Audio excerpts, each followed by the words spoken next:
Sapa Rasulillahi sallallahu alaihi wasallam al-Fatiha. A'udzubillahi minasyaitonir rajim. Bismillahirrahmanirrahim. Alhamdulillahi rabbil alamin arrahmanir rahim maliki yaumiddin. Iyyaka na'budu wa iyyaka nasta'in ihdinas siratal mustaqim siratal ladzina an'amta 'alaihim ghairil maghdubi 'alaihim waladdallin. Assalamualaikum warahmatullahi wabarakatuh. Waalaikumsalam warahmatullahi wabarakatuh. Bismillahirrahmanirrahim. Alhamdulillahi rabbil alamin.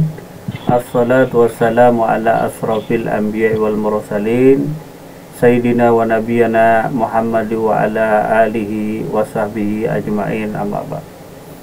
Pertama-tama marilah kita panjatkan puji syukur kita kepada Allah Subhanahu wa taala atas segala limpahan rahmat dan hidayah daripada Allah Subhanahu wa taala,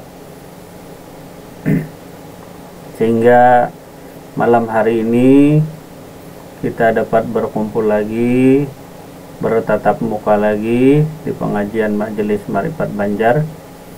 Dan tak lupa salawat dan salam semoga selalu tercurah karibaan Nabi kita Nabi Muhammad Rasulullah sallallahu alaihi wasallam beserta sahabat dan kerabat keluarga beliau hingga yaumil akhir.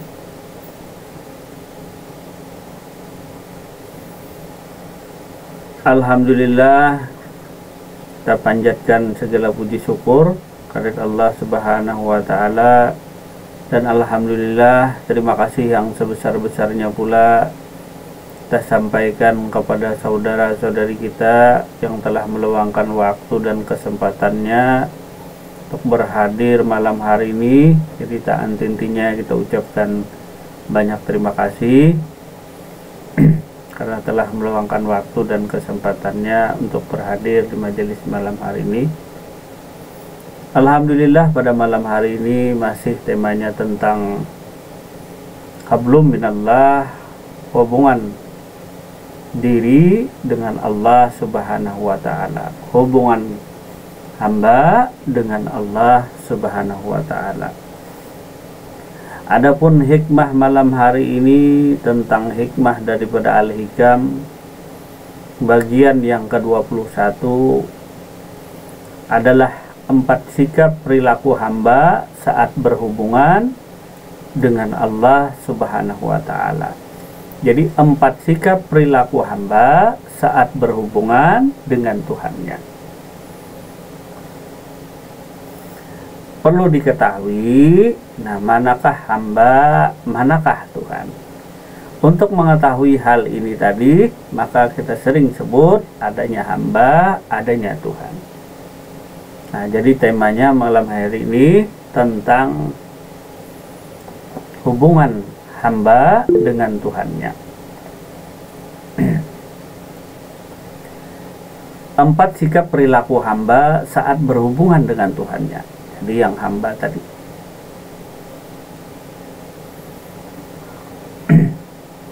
Adapun hamba, nah jadi hamba Allah itu tadi, dialah yang senantiasa menjalankan perintah Allah dan menjauhi segala larangan daripada Allah. Jadi sebelum kita masuk kepada hikmah Al-Hikam malam hari ini, terlebih dahulu kita mengenal arti dan maksud apa itu hamba. Hamba yang dikatakan hamba adalah diri yang senantiasa menjalankan perintah Allah dan menjauhi segala larangan Allah. Itulah hamba. Jadi dia yang senantiasa menjalankan perintah Tuhannya dan menjauhi segala larangan daripada Tuhannya. Inilah hamba. Jadi hubungan hamba dengan Tuhan selalu terhubung setiap waktu, setiap saat. Di mana hubungan hamba dengan Tuhan terhubung daripada perasaannya. Misalnya hubungan seorang laki-laki dengan perempuan. Ini hubungan hablum minannas, hubungan manusia dengan manusia. Manusia pun terhubung dengan sebuah perasaan. Ketika dia berbicara, maka dia menggunakan perasaannya tadi. Ada rasa yang menghubungkan antara seorang laki-laki dan perempuan. Begitu juga Allah Subhanahu wa ta'ala ini adalah berhubungan dengan perasaan. Berhubungan dengan perasaan. Di mana perasaan dirimu terhubung dengan Tuhanmu. Terlebih-lebih lagi, di mana hamba tadi adalah yang mengenal akan Tuhannya. Jadi hamba tadi mengenal akan Tuhannya. Mengenal akan Tuhannya berbagai macam ragam kepada keadaan diri masing-masing. Jadi setiap hamba telah dianugerahkan Allah ma'rifatullah. Bukan tidak diberi ma'rifat setiap hamba tadi, tetapi setiap hamba diberi kadar ma'rifat oleh Allah Subhanahu wa ta'ala sesuai dengan kodrat dan iradat daripada Allah. Artinya sesuai dengan kehendaknya Allah Subhanahu wa ta'ala. Tidak ada satupun makhluk yang tidak diberi anugerah ma'rifatullah oleh Allah Subhanahu wa ta'ala. Kembali kita kepada yang sering masyhur disebutkan, kenal dirimu niscaya mengenal Tuhanmu. Kenal dirimu niscaya mengenal Tuhan. Jadi yang perkataan yang masyhur yang sering kita dengar adalah kenal dirimu niscaya mengenal Tuhan. Nah, di mana di sini nanti akan terhubung perasaan hamba dengan Tuhannya. Nah, mungkin masalah rasa sudah kita bahas tentang video yang telah lalu. Nah, malam hari ini kembali kepada kajian kita tentang hikmah daripada Al-Hikam. 4 sikap perilaku hamba saat berhubungan dengan Tuhannya. Meminta kepada Allah berarti menuduhnya. Jadi disebutkan dalam hikmah ini, meminta kepada Allah berarti menuduhnya. Mencari Allah berarti menggibahnya. Mencari selain Allah pertanda tak punya malu kepadanya. Dan meminta kepada selain Allah pertanda jauh daripadanya. Nah, bisa kita ulangi hikmah malam hari ini tadi. Yang pertama adalah meminta kepada Allah berarti kita menuduhnya. Kemudian yang kedua, mencari Allah berarti menggibahnya. Kemudian yang ketiga, mencari selain Allah pertanda tak punya malu kepadanya. Dan meminta kepada selain Allah adalah pertanda jauh darinya. Dalam perjalanannya menuju Allah Subhanahu wa ta'ala, seorang murid harus sibuk melakukan amalan-amalan soleh yang diridai Tuhannya. Hatinya tidak boleh sibuk mencari sesuatu yang lain, karena itu tercela dan bisa memutuskan jalannya untuk menuju Allah Subhanahu wa ta'ala. Jadi hati tidak boleh sibuk mencari sesuatu yang lain daripada Allah, karena itu tercela dan bisa memutuskan jalan menujunya. Sedangkan mencari apa tadi? Mencari Allah berarti menggibahnya. Nah, jadi ada hubungannya di sini bahwa dalam perjalanan menuju Allah, seorang murid harus sibuk melakukan amal-amal soleh yang diridai Tuhannya. Masih ingat yang namanya amal kemarin? Yang namanya amal masih ingat? Yang namanya amal ini maknanya luas, bahasanya umum.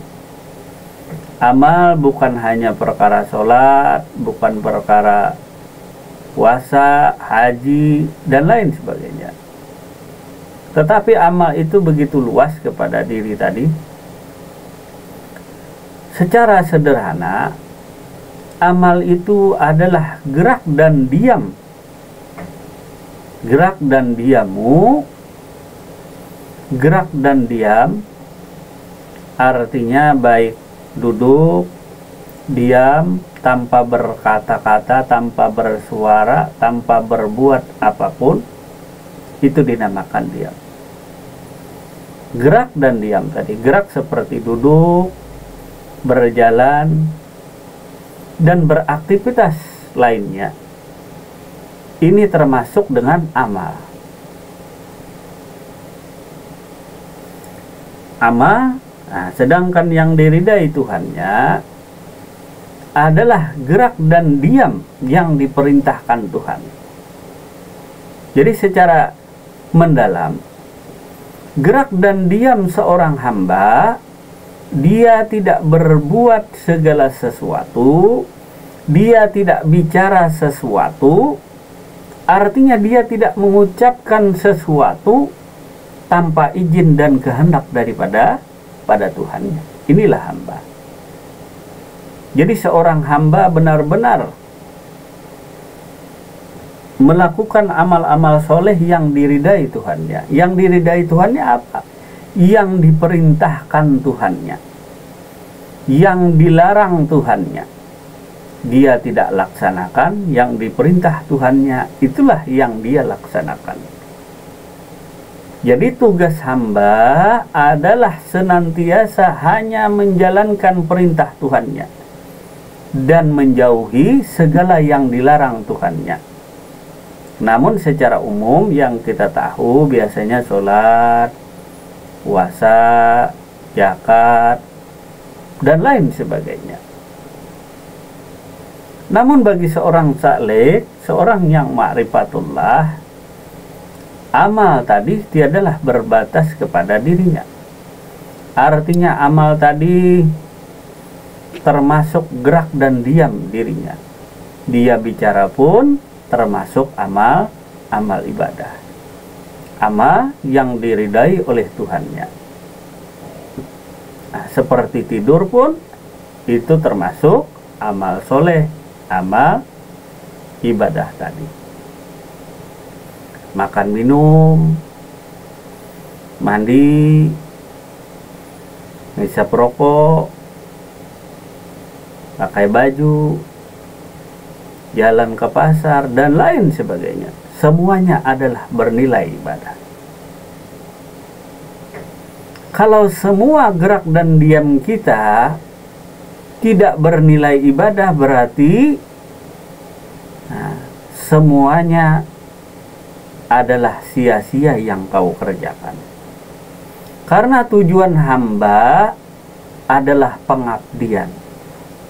Islam itu artinya penyerahan diri kepada Allah, baik zahir maupun batin, berserah diri.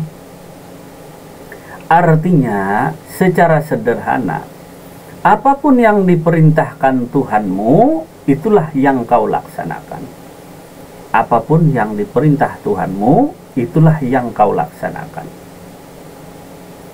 Jadi bila tidak diperintah Tuhan, Tuhanmu tidak memerintahkan, janganlah engkau laksanakan.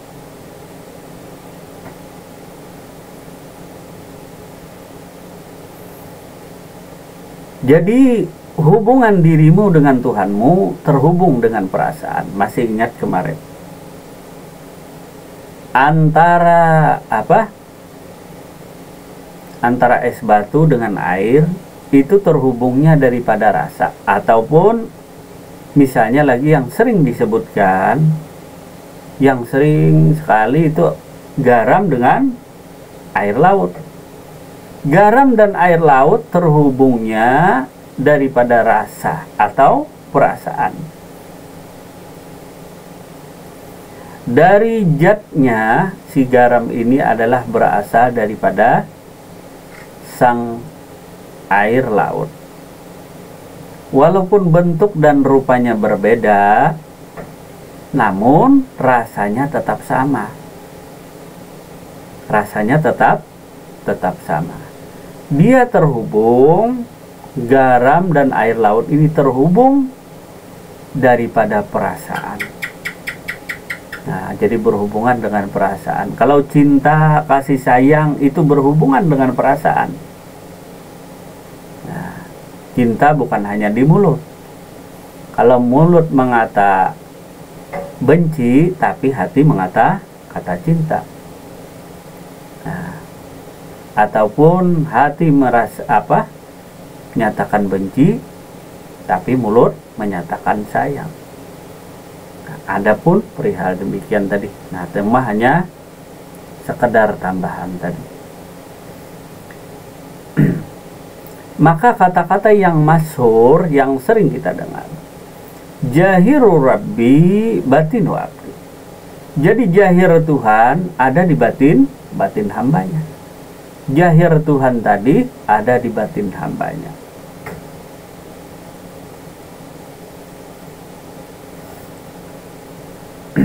Nah, kemudian masalah perintah Allah ini pun sering pula kita ulang-ulang yang disebut dengan kalam kadim tadi. Nah, kalam kadim. Nah, mungkin bisa diulang videonya yang telah lalu. Jadi secara garis besar, tugas seorang hamba hanyalah menjalankan perintah Allah dan menjauhi segala larangan Allah. Itu secara umum. Namun secara hubungan diri kita dengan Allah terhubung tadi, gerak dan diam kita terhubung sekali dengan Allah Subhanahu wa ta'ala.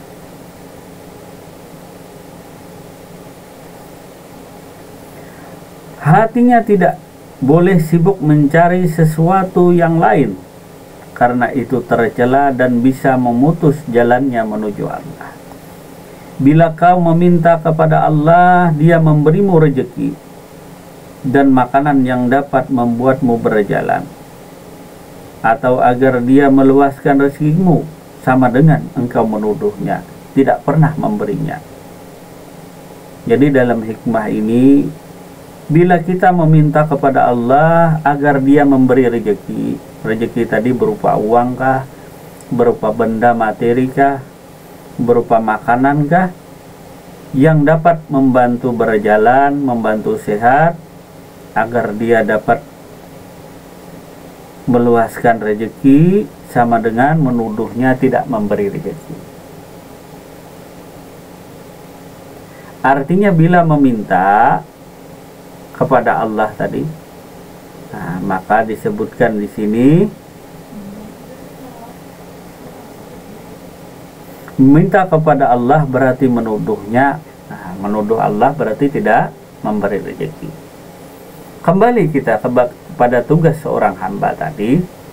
Hamba tadi hanya menjalankan perintah. Apa yang diperintahkan Tuhannya, itulah yang dilaksanakan. Misalnya Anda disuruh berdagang, jualan es keliling, ya Pak Haji Sulaiman, jual es keliling, es potong, diperintahkan Tuhanmu hari ini untuk jualan, maka jualanlah engkau. Tugasmu hanya menjalankan perintah, hanya menjalankan kewajiban.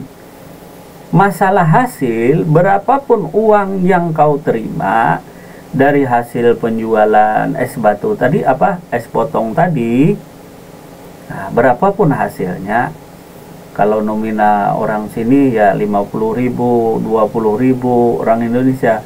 Nah, kalau orang Malaysia ringgit kan, 10 ringgit, 5 ringgit, atau berapa ringgit pun, itu adalah ketetapan Allah. Itu adalah urusan Tuhanmu. Tugasmu sebagai hamba yang menjalankan perintah, menjalankan kewajiban.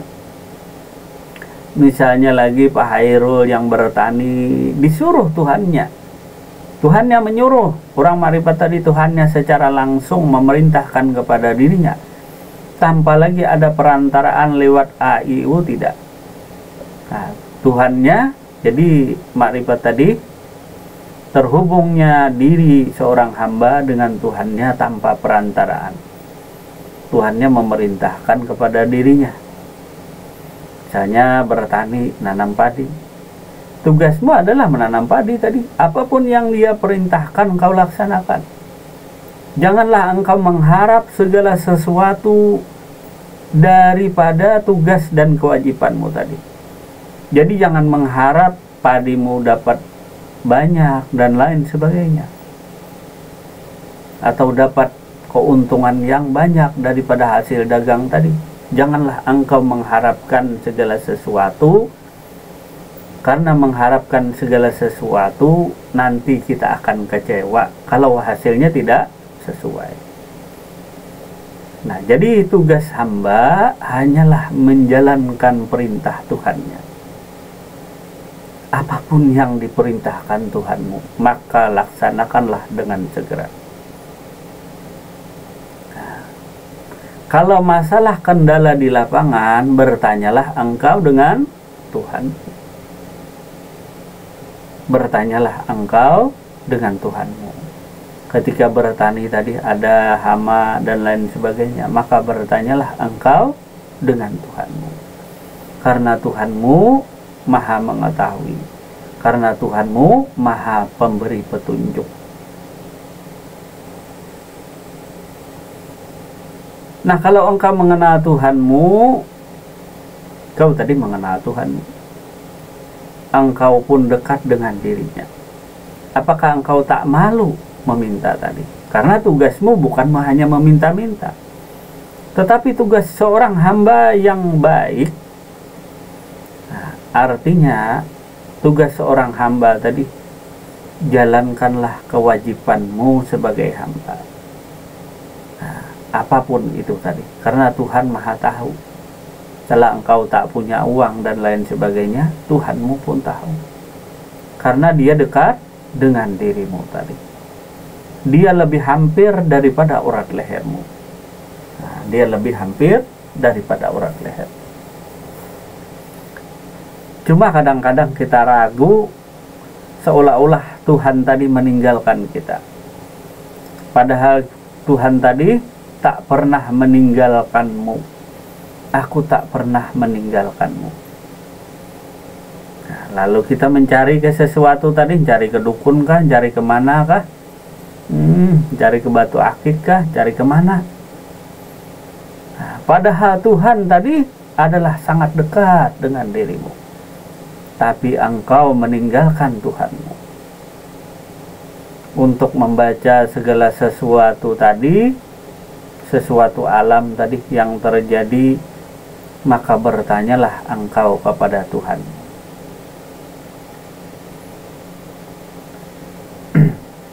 Maka di dalam sholat seringlah kita berdialog dengan Tuhan tadi. Karena sholat tadi perjumpaan kita dengan Tuhan. Ataupun kemarin disebut dengan ada istilah tafakur tadi. Nah, tafakur menunggu perintah daripada Tuhan. Mungkin ini terdengar agak susah dimengerti, atau yang baru mendengar mungkin bahasanya bahasa orang asing atau bahasa orang planet lain tadi. Nah, bagaimana Tuhan berkalam kepada diri hamba? Bagaimana Tuhan memerintahkan kepada hambanya? Maka dari itu kenalilah Tuhanmu lewat mengenal dirimu sendiri tadi. Nah, jadi kalau asal kejadian diri silahkan cari di YouTube tadi, asal kejadian diri.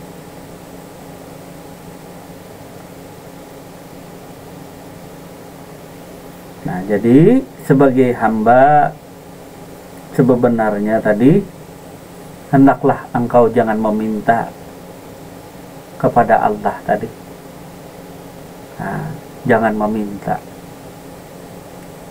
Termasuk hikmah di malam hari ini tadi, nah, meminta berupa rezeki, makanan, uang, dan lain sebagainya tadi.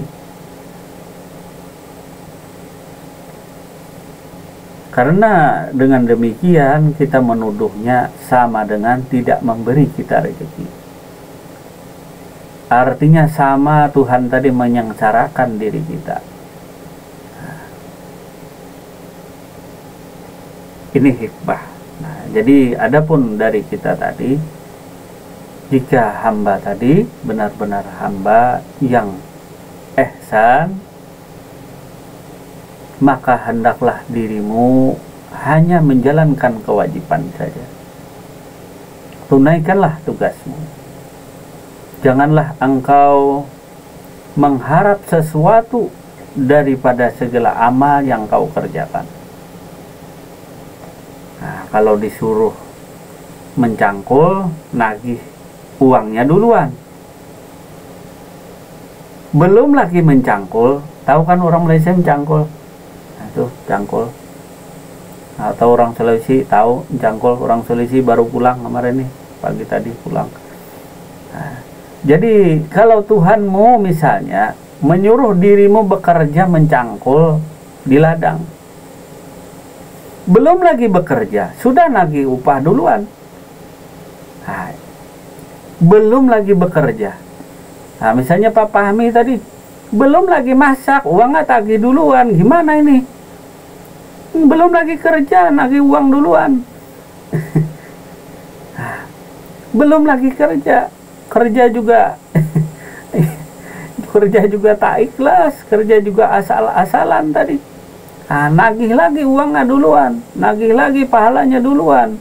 Bahkan hendak lebih hebat daripada orang lain tadi, hendak surga, hendak pangkat yang tinggi. Emangnya engkau gaji kopra mau gaji jenderal, Pak Jenderal ada nggak? Nah, jadi gaji kopra mau apa? Pangkat engkau kopra misalnya nagih. Nah, gaji seperti jenderal. Nah, jadi sesuatu yang diperintahkan Tuhanmu, laksanakanlah dengan segera. Jangan menunda-nunda. Para arif billah tadi terkesan kadang-kadang orang awam tadi memandang kok meninggalkan syariat. Katanya banyak yang terjadi di lapangan tadi. Oh, ini meninggalkan syariat. Oh, ini tidak melaksanakan ini. Nah, itu pandangan orang tadi. Kenapa engkau tak bertanya langsung dengan dirinya? Kok kamu menggibahnya di belakangnya tadi? Menggibah di belakang. Nah, di belakang berani bicara, tapi di depan tak berani. Gibahnya tadi. Ketahuilah olehmu tadi. Mereka yang arif mengenal Allah Subhanahu wa ta'ala, mereka menjaga amal ibadahnya daripada ujub dan riya. Ujub dan riya. Memang amal ibadah tadi wajib. Amal ibadah tadi hanya dipersembahkan kepada Tuhanmu. Karena ini hubungannya hablum minallah, bukan hablum minannas. Kalau hubungan sesama manusia, ya memang dilihat manusia. Karena engkau berhubungan dengan manusia. Tapi hubungan dalam amal ibadah adalah hubungan hak dirimu dengan Tuhanmu. Nah, di mana ibadah tadi adalah menjaga tidak terjadi kerusakan. Nah, ibadah bisa rusak juga, ya bisa. Apa yang merusak? Yang merusak ini adalah ujub dan riya dan lain sebagainya. Seperti kita memperlihatkan amal ibadah kepada orang lain. Karena mungkin kita takut dengan mertua, ya Kepairo. Tak dilihat mertua engkau beramal ibadah, nanti engkau bisa dipecat jadi menantu. Wah, ini menantuku nih gimana ini? Nah, karena engkau mempertontonkan segala amal ibadah hanya kepada makhluk. Bukankah selama ini engkau bertuan? Tapi lantaran engkau tak mengenal Tuhanmu, nah, lalulah minta lihat orang lain, minta dengar orang lain. Bukankah ibadah tadi semata-mata hanya ditujukan kepada Allah? Bukankah beribadah tadi hanya semata-mata kepada Allah Subhanahu wa ta'ala? Rajin beribadah, tapi memelihara penyakit ria ini hampir-hampir tak guna. Laksana batang tubuh yang digerogoti penyakit, makin hari makin kronis, sehingga sulit sekali untuk menyembuhkan. Maka kata dokter, mencegah itu lebih baik dari mengobati. Ya Kak Bado, mencegah itu lebih baik daripada mengobati. Jadi kalau kita tidak mau kena penyakit ria, yang terbaik itu adalah cegah penyakit itu sendiri. Cegahlah penyakit itu. Kalau tidak mau ujub, cegahlah penyakit itu. Janganlah memperdengarkan segala amal ibadahmu, walaupun suaramu merdu, walaupun suaramu pasi. Tapi kalau engkau mengenal Tuhanmu, apakah engkau tak malu? Apakah engkau tak malu dengan Tuhanmu? Bukankah ibadah tadi hanya dipersembahkan kepada Tuhan? Lain lagi masalah hubungan sama manusia, membantu dan lain sebagainya tadi. Membantu sesama manusia tadi, saling tolong menolong. Beda halnya hubungan hablum minan nas, hubungan kita sesama manusia tentu berbeda. Itu pun karena kuasa dan kehendak daripada Allah Subhanahu wa ta'ala. Nah, jadi di dalam beribadah hendaklah kita pun mengikuti daripada para arif billah tadi. Janganlah kita berburuk sangka kepada orang lain tadi. Suka berburuk sangka kepada orang lain. Jadi kalau berburuk sangka, datang ke tempat orang buruk sangka duluan, tak ada guna. Tak ada dapat sesuatu berkah apapun engkau kalau buruk sangka. Artinya buruk sangka duluan, sangka jahat duluan.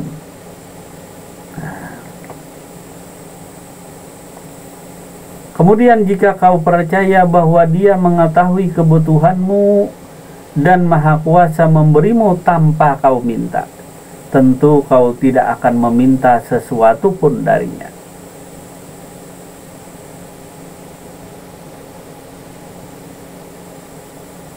Jika kau percaya Dia Maha mengetahui kebutuhanmu dan Maha Kuasa memberimu tanpa kau minta, tentu kau tidak akan meminta sesuatu pun daripadanya.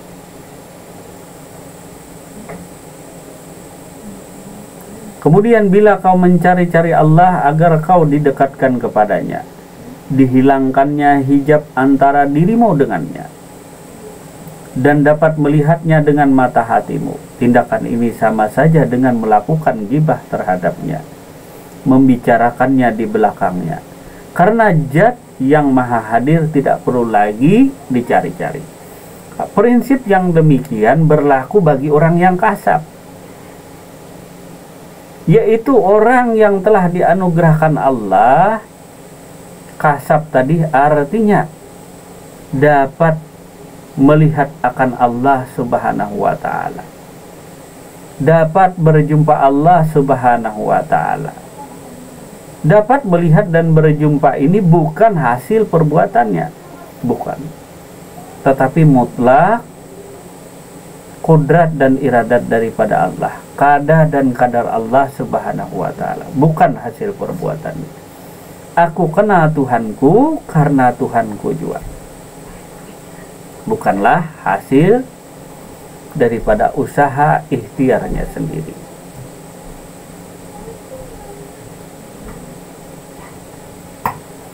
Adapun hikmah di sini karena Zat yang Maha Hadir tidak perlu lagi dicari-cari. Jadi Allah Ta'ala tadi tajalli kepada sekalian hayat. Allah Ta'ala tadi tajalli kepada sekalian hayat. Hayat tadi si hidup. Kemudian lagi laksana tajallinya air kepada es batu, ataupun laksana tajallinya air laut kepada si garam, itu tajalli. sudah nyata, jangan engkau cari-cari lagi. Nah, maka yang wujud itu hanya Allah, karena Adam itu tiada. Yang wujud itu hanya Allah. Maksudnya yang ada tuh hanya Allah, karena Adam tuh tiada. Nah, mungkin diulang-ulang lah nih lah, ulang-ulang. Nah, diulang-ulang tadi.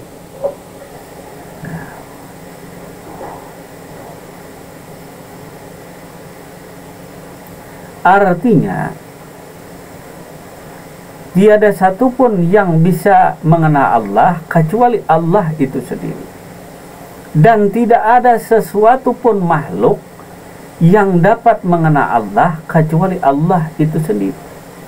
Dan tidak ada satupun makhluk yang bisa melihat Allah kecuali Allah Subhanahu wa Ta'ala itu sendiri.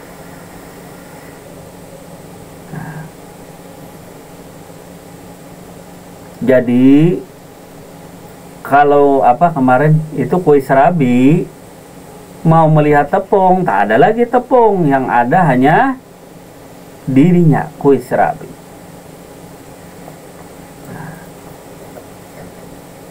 Jadi kuis Rabi itu sudah nyatanya, sudah adanya.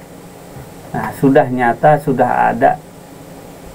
Nah, sudah nampak tajalli atau wujudnya adanya daripada sang tepung itu sendiri. Nah, misalnya di baju. Nah, di baju, kalau sudah jadi baju, jangan lagi mencari kain. Kalau sudah jadi kain, jangan lagi mencari benang. Nah, jangan lagi mencari kapas. Nah, cari lagi pohon kapas, biji kapas kebanyakan. Kalau sudah baju, ya kenakan. Melekatlah batang tubuh. Anda rasakan pakai baju. Nah, rasakan bagaimana rasanya pakai baju.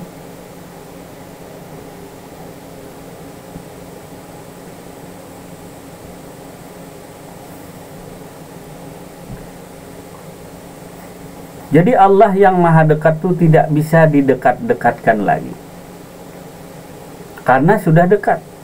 Nah, atau dijauh-jauhkan, didekat-dekatkan, karena Allah tadi lebih hampir daripada urat lehermu. Karena Allah tadi dekat dengan dirimu. Nah, dekatnya tiadalah jarak. Nah, tiada berjarak. Misal tepung dan kuis Rabi, bagaimana jaraknya? Atau contoh lain, es batu dengan air, bagaimana jaraknya? Mungkin kalau engkau hendak mengukur, ukurlah. Bagaimana cara mengukur jarak antara es batu dengan air? Nah, kalau diukur di sumur, ini kulkas ya panjang. Maksudnya es batu dengan air. Nah, es batu tadi dengan air. Es batu berasal daripada air. Air tadi nyata atau mewujud adanya kepada si es batu. Kalau es batu mencari air, sampai kapanpun tak ketemu, kecuali dia sadar diri, kecuali dia tahu diri. Kalau dia tidak tahu diri, ya bikin malu. Orang tahu diri ya bikin malu. Artinya, nah, kalau dia sadar dirinya, kalau dia tahu dirinya, tentu akan menimbulkan namanya kesadaran, yaitu ma'rifatullah. Ma'rifat tadi adalah kesadaran. Kesadaran diri. Tahu diri, sadar diri, tahu diri engkau. Nah, mau diulangi lagi, diulang terus. Nah, artinya sampai kapanpun kalau kita tanya, hai es batu, engkau itu air kah? Tidak, katanya aku ini es batu. Apakah engkau tak melihat? Nah, tapi ditanya yang kedua, boleh ditanya yang kedua, hai es batu, engkau itu bukan air kah? Bagaimana dia jawab? Nah, gimana kira-kira jawabannya? Es batu, engkau tuh bukan air kah? Iya katanya, aku nih air 100% dari ujung rambut sampai ujung kuku. Kalau boleh dia bicara jahir, karena dia yakin dan percaya dan tahu dirinya bahwa dirinya berasal daripada air. Dan rasanya itu pun rasanya air. Kalau es batu rasa pasir, berarti itu palsu, bukan es batu. Kebetulan orang Indonesia menamai es batu. Kalau di Malaysia apa, Pak Bado? Nah, air yang dibekukan itu sampai jadi bentuk, jadi mewujud. Nah, sampai tajalli nyata air tadi cuma bentuknya seperti Pak Badrul. Nah, lalu orang Indonesia namanya es batu. Nah, es batu namanya. Lalu es ini tadi punya nama. Nah, lalu es ini tadi punya sifat. Nah, lalu es ini tadi punya kelakuan. Nah, jadi punya nama, punya sifat, punya kelakuan. Nah, punya diri dia. Yang mana asalnya, dari mana? Ya daripada asalnya itu sendiri, ya dari air. Nah, jadi inilah pelajaran orang sekolah TK. Nah, kalau TK tak lulus, maka tak bisa masuk SD, sekolah dasar. Nah, jadi TK dulu. Nah, walaupun tingkat 3. Nah, artinya minimal engkau tahu zat, sifat, asma dan af'al tadi. Ya, kalau untuk mengenal seseorang, engkau tahu dulu namanya siapa. Nah, di mana tinggalnya? Bagaimana sifatnya atau rupanya bagaimana? Nah, bagaimanakah kelakuannya? Barulah engkau mengenalnya. Ini boro-boro namanya saja yang tahu. Alamatnya tak tahu, diantah berantah. Nah, sifatnya tak tahu, kelakuannya tak tahu. Nah, lalu kata dosen saya waktu kuliah dulu, tak pernah bertanya tadi, waktu mahasiswa baru, Pak, ini Pak dosen boleh nanya? Ya silahkan katanya. Nah, kalau kita mengenal Allah tadi bagaimana? Nah, ada ma'rifat tuh mengenal Tuhan tadi bagaimana? Ya seperti engkau mengenal saya atau mengenal seseorang.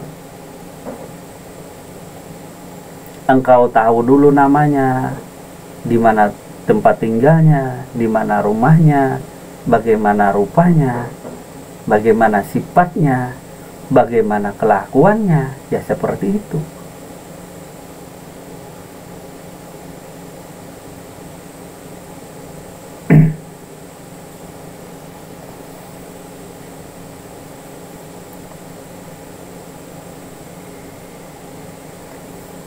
Nah, begitu pula kita mengenal Allah Subhanahu wa Ta'ala yang sering kita ulang-ulang tadi.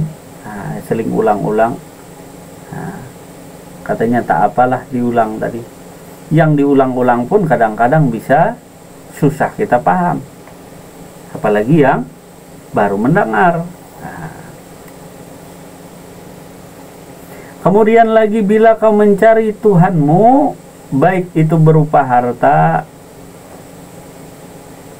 kedudukan, kehormatan maupun yang lain, itu membuktikan sedikitnya rasa malumu kepadanya. Jika kau malu kepadanya, tentu kau tidak akan mencari selainnya.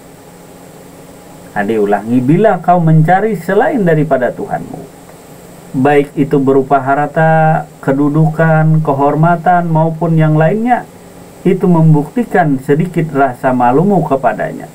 Jika kau malu kepadanya, tentu kau tidak akan mencari selainnya. Kalau tadi sebaliknya, kalau mencari Tuhan, nah, kalau mencari Tuhan tadi,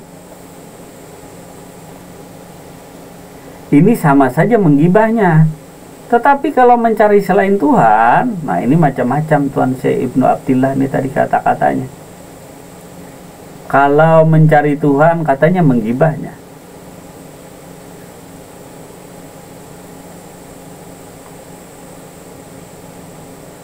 Bila kau mencari-cari Allah agar kau didekatkannya kepadanya, hilanglah hijab antara dirimu dengannya, dan dapat melihatnya dengan mata hatimu. Tindakan ini sama saja melakukan ghibah terhadapnya, karena membicarakannya di belakang. Karena zat yang maha hadir tidak perlu lagi dicari-cari. Kemudian yang kedua, bila engkau mencari Tuhanmu, baik itu berupa harta, kedudukan, kehormatan maupun lainnya, itu membuktikan sedikit rasa malumu kepadanya. Jika kau malu kepadanya, tentu kau tidak akan mencari selainnya.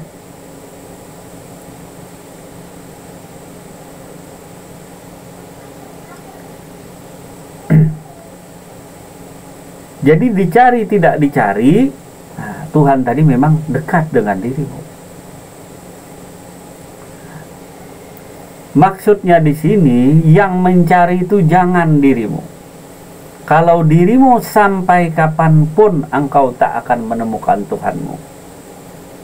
Nah, sampai kapanpun engkau tak akan bisa berjumpa dengan Tuhanmu, kecuali engkau mati.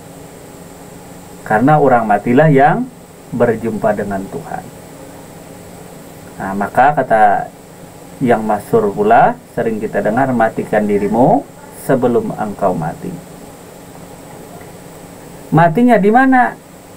Tiada yang mencari Tuhan, tiada yang bisa mencari Allah dan bisa berjumpa dengan Allah.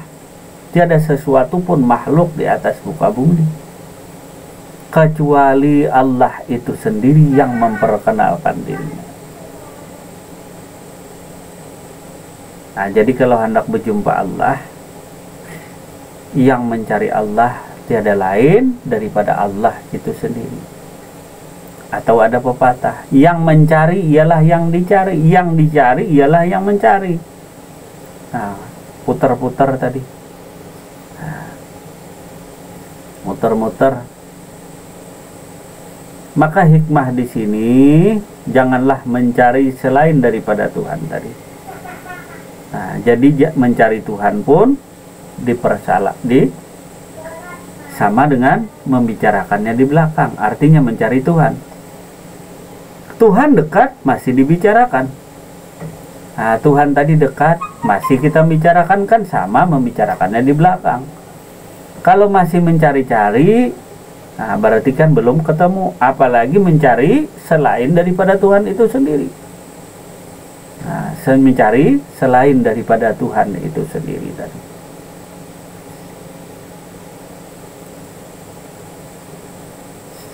Nah, kata Pak Ijab, nanti ada tanya jawab katanya. Wah, Pak Ijab nih bikin acara ada tanya jawab katanya.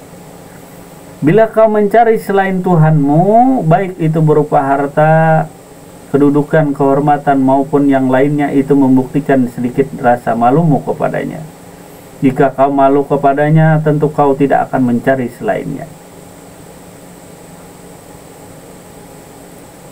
Kalau orang yang sudah berjumpa, tentu dia tak mencari lagi. Bedalah orang yang belum berjumpa. Perjumpaannya di mana? Karena Allah dekat, lebih hampir daripada urat lehermu. Tentu perjumpaannya tak tinggi-tinggi, tak mengawang-awang.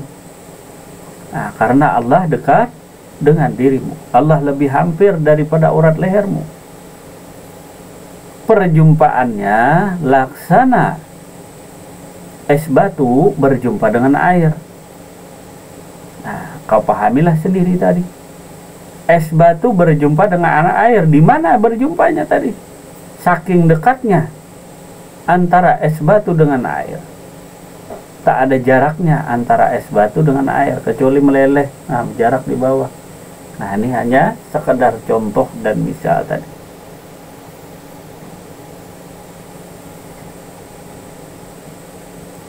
Kemudian bila kau meminta kepada selainnya seperti meminta kepada seorang manusia untuk mengatasi persoalan-persoalanmu, dan saat meminta itu kau lupa kepada Tuhanmu. Syaratnya jangan lupa kepada Tuhan berarti. Boleh meminta, jangan lupa dengan Tuhan. itu menandakan bahwa kau begitu jauh darinya. Jika kau dekat dengannya, pasti kau akan jauh dari selainnya. Sekiranya kau menyadari kedekatannya denganmu, niscaya kau menghindari makhluk-makhluknya.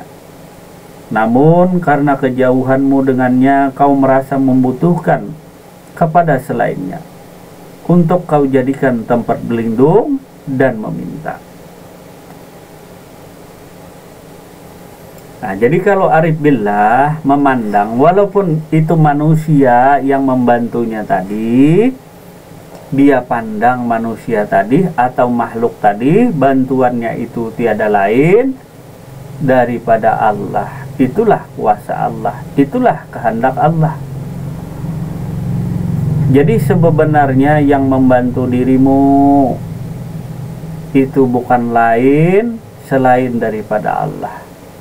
Jadi walaupun bentuk dan rupanya adalah es batu, walaupun dia perempuan, laki, nah, apapun sukunya se-es batu tadi, maka dipandang itulah air itu sendiri. Maka engkau pandang makhluk tadi, engkau suhud bahwa yang membantumu adalah Allah yang maha kuasa dan maha berkehendak. Jadi pandanglah yang membantu tadi itu daripada Allah juga, bukan daripada makhluk tadi. Karena makhluk tadi adalah kenyataan Allah. Karena makhluk atau alam semesta ini adalah alam cerminan Tuhan. Alam cerminan Tuhan. Nampaknya segala af'al dan perbuatan Allah. Nampaknya segala wujud daripada Allah Subhanahu wa ta'ala yang begitu nampak, yang begitu jelas.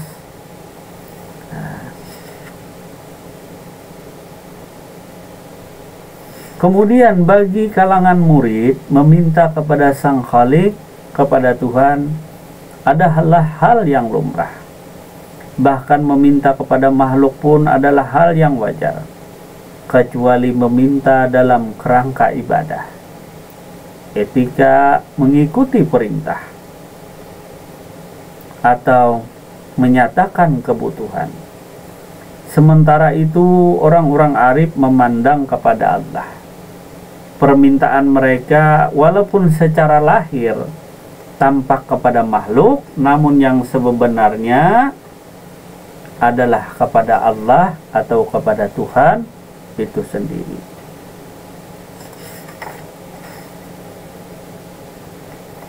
Setiap napas yang keluar dari dirimu telah ditakdirkan Allah, baik yang terkandung di dalam ketaatan, kemaksiatan, maupun petaka. Nah, jadi setiap napas tadi, mungkin kita bisa bukakan sedikit daripada kitab klasik.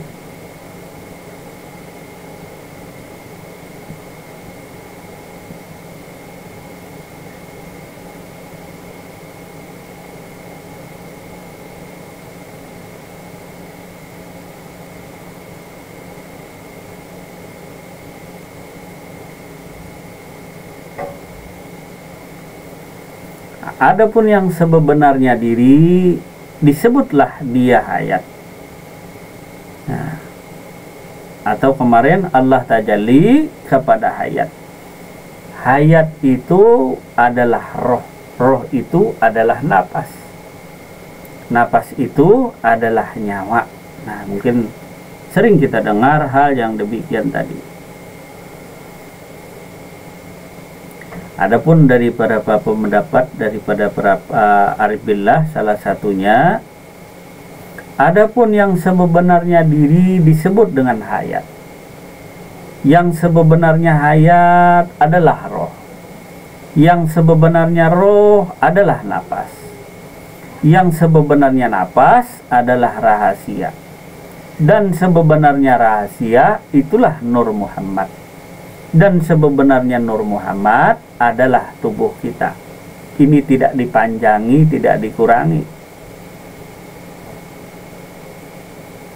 Nah, maka setiap napas yang keluar daripada dirimu ditakdirkan Allah, baik yang terkandung di dalamnya ketaatan, maksiat, nikmat maupun petaka. Masih ingat kemarin pembagian napas? Napas yang telah lalu, ini masa yang lalu, tak ingat lagi kita. Ini yang sekarang jadi jaminan. Apakah bernapas lagi kah atau tidak? Napas yang akan datang kita tak tahu. Napas yang akan datang kita tak tahu lagi.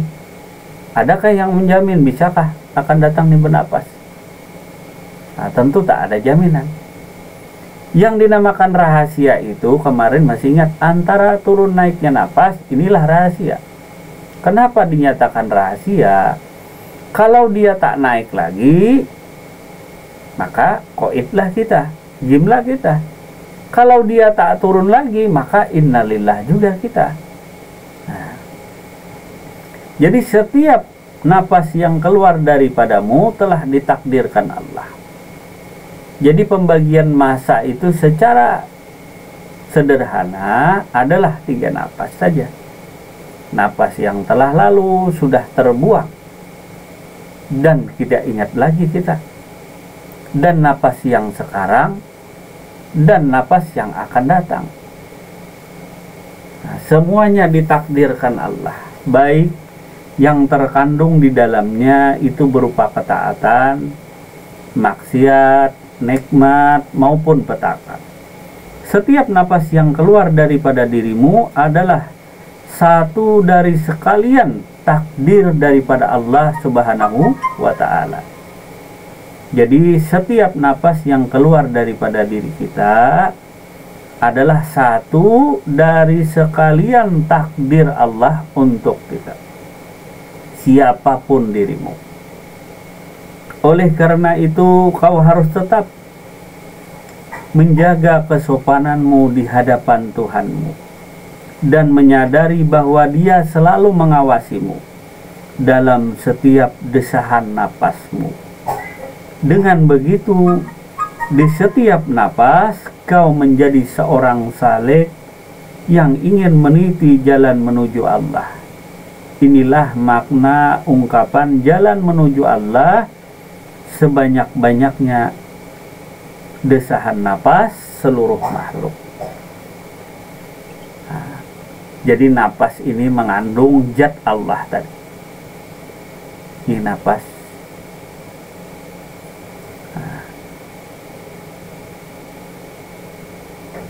Ya, jadi yang namanya Allah Ta'ala tadi tajalli kepada hayat. Hayat itu adalah roh.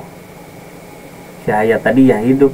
Nah, sebenarnya roh itulah napas. Nah, rupa roh itu, masih ingat rupa roh? Rupa roh sama persis dengan jasmani. Nah, jadi ada jasmani, ada rohani. Jadi ketika dia keluar masuk, bernamalah napas. Si hayat tadi ketika keluar masuk, bernamalah napas. Si hayat itu menjadi tajalli, masuk batang tubuh jadi nyawa. Nyawa meresap batang tubuh, ketika meresap, inilah nyawa. Ketika dia keluar masuk, inilah napas. Nah, Allah Ta'ala kita ulangi, Allah Ta'ala tadi tajalli kepada hayat. Hayat itu adalah tajallinya kepada roh tadi. Ketika hayat masuk, ketika Allah tajalli kepada hayat si hidup tadi, yang dinamakan roh itu sama persis dengan jasmani tadi. Kalau hendak melihat roh, maka ketika engkau tidur, yang berjalan itu adalah rohani. Nah, seringkan mimpi. Nah, seringkah Pak Arbani mimpi? Nah, itulah alam rohani. Bukan alam jasmani. Alam jasmani seperti yang sekarang tadi. Nah, seperti Anda sekarang nih, ini alam jasmani tadi atau alam batang tubuh. Kemudian ketika dia keluar masuk, lalulah dia bernama napas. Yang sebenarnya napas itu adalah nyawa. Ini ketika dia keluar masuk bernama napas. Ketika meresap batang tubuh, itu menjadi nyawa. Nyawa yang mana? Melihat, mendengar, berkata-kata, itulah nyawa. Kalau belum tahu juga nyawa, yang bicara nyawa, yang mendengar nyawa. Jadi tajalli Allah adalah kepada sekalian nyawa. Nah, tajalli, masih ingat tajalli kemarin? Tajalli itu nampak. Nah, orang Banjar nih natingi ganggam ujar. Natingi ganggam jar bejo. Nah, tajalli itu nampak. Ini nampak. Nah, ini tajalli. Jadi Allah Ta'ala tadi tajalli kepada si nyawa. Jangan dicari lagi, Allah Ta'alanya tajalli kepada nyawa. Nyawa yang mana tuh? Yang melihat nyawa, yang manggut-manggut nyawa, yang bicara, yang bergerak nyawa, yang berkehendak nyawa. Kalau belum tahu juga nyawa, yang hidup tuh nyawa. Nah, kalau tak tahu yang hidup, itulah hayat. Nah, jangan dicari-cari lagi. Kalau mencari, semakin dicari semakin jauh. Nah, kalau dicari semakin hari semakin jauh. Nah, kalau dipaham-paham tak akan paham tadi. Maka dirasakanlah nyawa tadi. Nyawa tadi dirasakan. Nah, engkau hidup dengan nyawa. Nah, karena nyawa tadi tajalli daripada Allah. Nah, nyawa. Nah, kalau kada ada nyawa, matilah engkau. Bila kena Allah, maka matilah engkau. Kemudian lagi kita lanjutkan, jangan menanti-nanti hilangnya kecenderungan-kecenderungan keduniaan.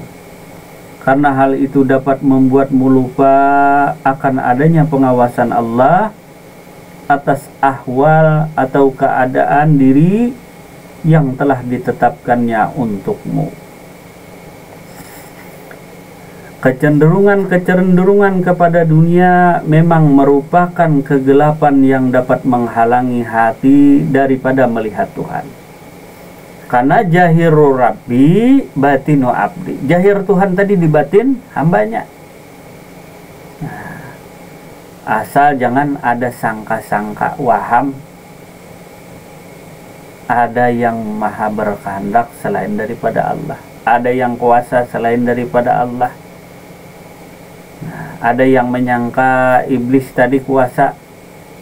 Nah, iblis tadi kuasa tadi. Iblis pun ada karena tajalli. Nah, karena wujud daripada Allah. Karena kuasanya Allah. Karena iradatnya Allah. Nah, jadi yang wujud itu, yang ada tuh hanya Allah. Sedangkan Adam tadi tiada. Jadi jangan ada sangka-sangkaan lain di hati tadi, nah, di kalbu tadi, selain yang berkehendak tadi, selain daripada Allah. Cukuplah Allah malikin nas. Aku raja manusia tadi. Maksudnya hanya aku, kata Allah, yang maha berkehendak. Cukup aku yang memerintah tadi.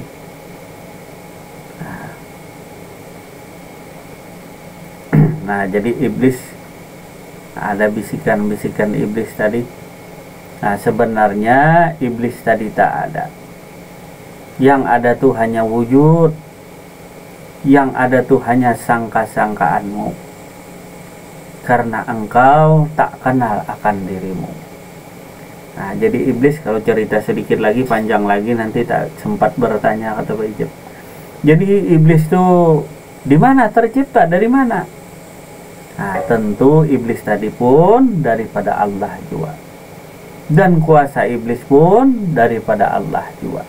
Samalah seluruh hamba. Hamba itu ada yang sifatnya buruk. Hamba itu ada sifatnya yang baik. Cukuplah bagimu engkau yakin dan percaya yang kuasa itu hanya Allah. Tak ada yang kuasa selain daripada Allah itu sendiri.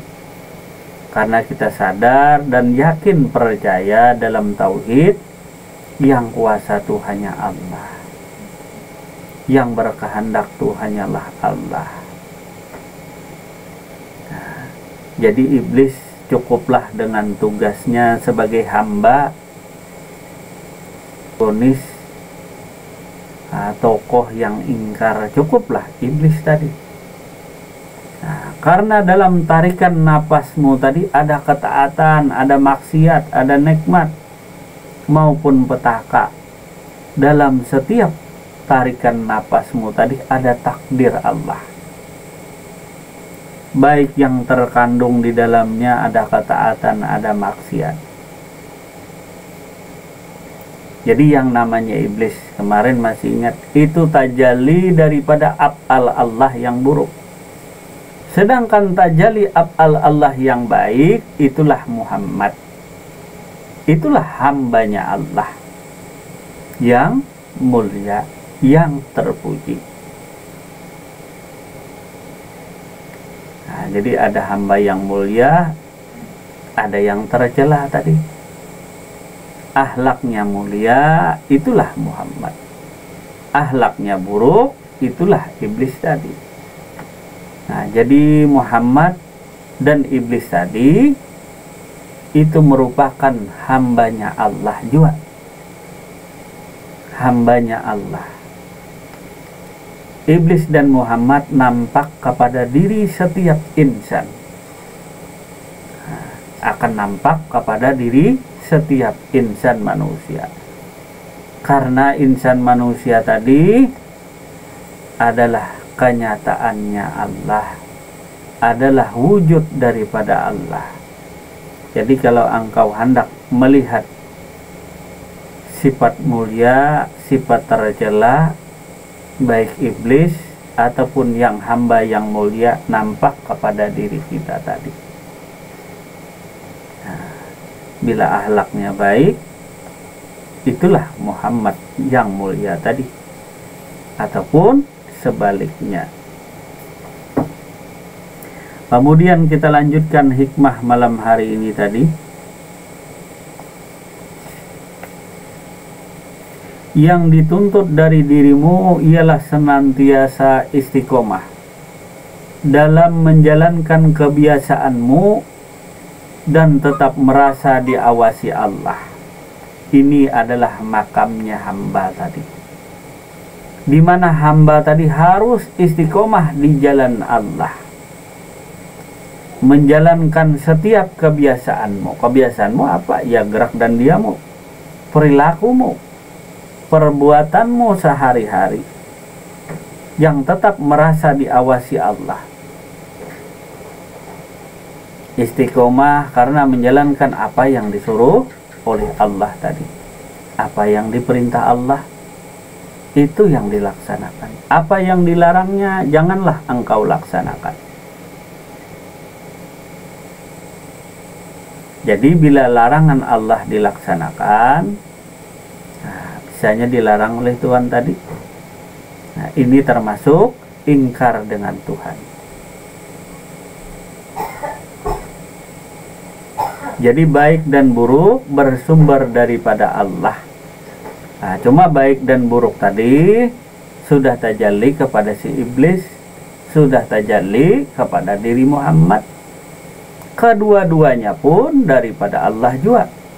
Cuma perbuatan si iblis ini menghina akan dirinya juga, menghinakan dirinya juga. Sedangkan perbuatan Muhammad adalah memuliakan dirinya Allah juga, bukan lainnya. Maka dalam pandangan musyahadah tauhidul af'al, tiada yang berbuat kecuali hanya perbuatan Allah. Kalau ditanya mazhab, nah, ada mazhab Jabariyah, itu sudah dibahas yang telah lalu. Tetapi hamba, ya jalankan perintah Tuhanmu. Syaratnya adalah engkau mengenal Tuhan terlebih dahulu. Kalau engkau tidak mengenal Tuhan, Ini yang diragukan. Kalau tidak mengenal Tuhan tadi, apa yang ditaati? Taati buku, taati ini, taati itu, mentaati segala sesuatu selain Allah. Nah, ini yang membahayakan. Nah, dengan mengatasnamakan misalnya teriak-teriak la ilaha illallah, kalau tidak mengucap la ilaha illallah Anda kafir. Apanya yang kafir? Engkau tak mengenal Tuhanmu. Kalau cuma perkara mengucapkan la ilaha illallah, anak kecil pun bisa, orang agama lain pun bisa mengucapkan hal demikian. Tetapi ikrar bagi orang yang ma'rifatullah, orang yang ihsan adalah asyhadu an la ilaha illallah, naik saksi aku bahwa tiada Tuhan melainkan hanya Allah yang ada. Tiada yang lain yang dia lihat, tiada yang lain yang dia saksikan. Yang ada tuh hanya Allah saja, yang lain tiada. Itulah ikrarnya.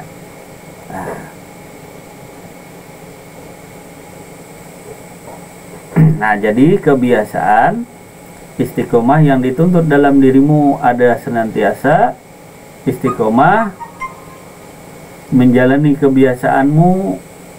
Jadi kebiasaanmu apa? Ya bertani, ke kebun, ke kantor. Nah, cuma istiqomah di jalan Allah, apa yang diperintahkannya, apa yang disenangi Tuhanmu, itulah yang dilaksanakan. Kalau dia tidak senang, artinya dia melarang akan dirimu. Walaupun itu halal, jangan dimakan. Walaupun itu halal, janganlah dikerjakan. Inilah orang prinsipnya bertuhan dengan sebenarnya. Inilah prinsip hamba yang sebenarnya. Lalu kata orang, egoiskah ini?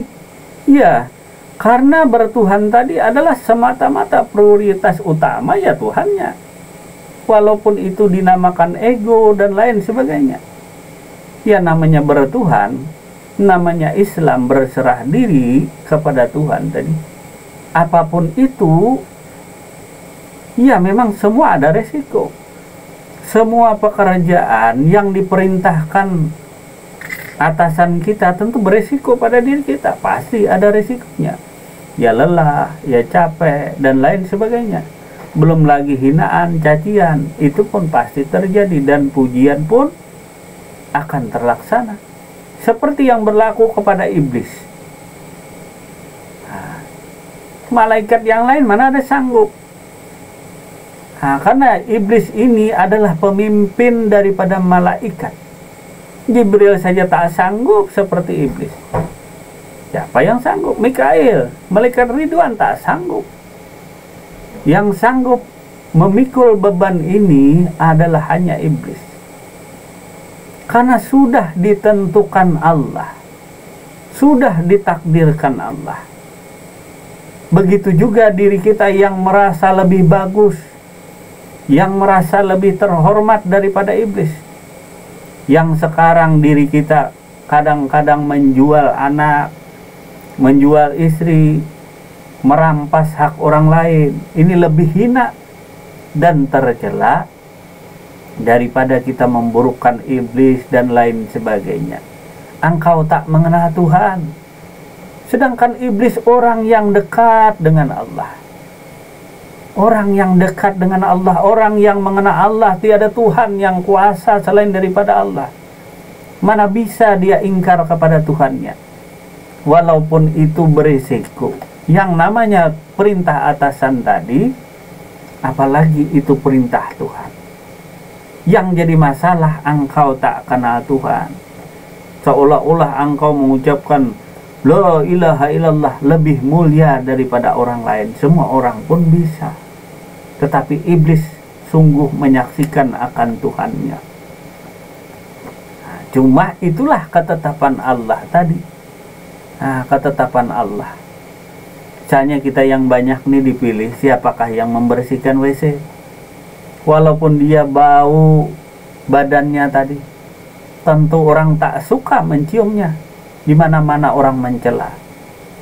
Namun orang tak sadar bahwa dirinya sering buang air besar. Kotorannya sering menumpuk, tapi siapa yang membersihkan? Siapa yang tukang kumpulkan? Itulah tugasnya. Tugasnya masing-masing. Maka jadi hamba, jadilah hamba yang sebenarnya.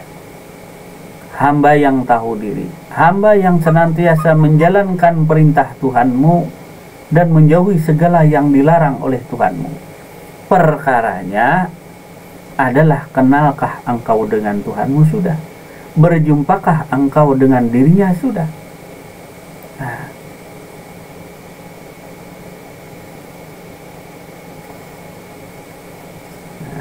Jadi ceritanya kemana? Dilanjutkan, dianggap memutuskan karena jiwamu selalu dibayang-bayangi keraguan-raguan. Kemudian diulangi dari atas, yang dituntut darimu adalah senantiasa istiqomah dalam menjalani kebiasaanmu dan tetap merasa diawasi Allah. Jangan kau sibuk dengan segala hal yang masuk ke dalam hatimu, baik yang merupa kegelapan maupun cahaya, karena hal itu justru akan memutuskanmu dari kebiasaanmu. Dianggap memutuskan karena jiwamu selalu dibayangi keraguan. Kalau benar aku ini adalah iradah, tentunya kecenderungan-kecenderungan kepada dunia ini tidak mungkin lagi masuk ke dalam hatiku. Apalagi dengan banyaknya ibadah yang sudah kulakukan selama ini, sehingga hatimu sibuk dengan bisikan-bisikan dan gangguan ini.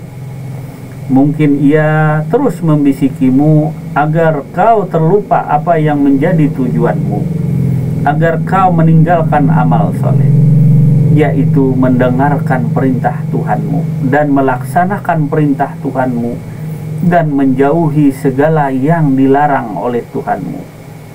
Biasanya sebab kemunculan kecenderungan-kecenderungan kepada dunia ini adalah kotoran-kotoran keduniaan yang menghampiri hatimu. Dan inilah ada persoalan yang mau tidak mau harus kau hadapi. Jadi itulah hikmah daripada malam hari ini, tentang sikap perilaku hamba saat berhubungan dengan Tuhan. Sampai-sampai terulang lagi cerita masalah iblis tadi. Jadi sikap perilaku hamba saat berhubungan dengan Tuhan, bukan hanya 4 sikap. Di sini 4 sikap daripada Tuhan saya tadi.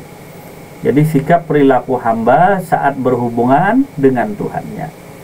Jadi kalau kita sudah berjumpa Allah, lalu tugas kita bagaimana? Tugas kita adalah menjalankan semua yang diperintahnya dan menjauhi semua yang dilarangnya. Sekiranya dulu pengajian sampai di sini, silahkan kita lanjut dengan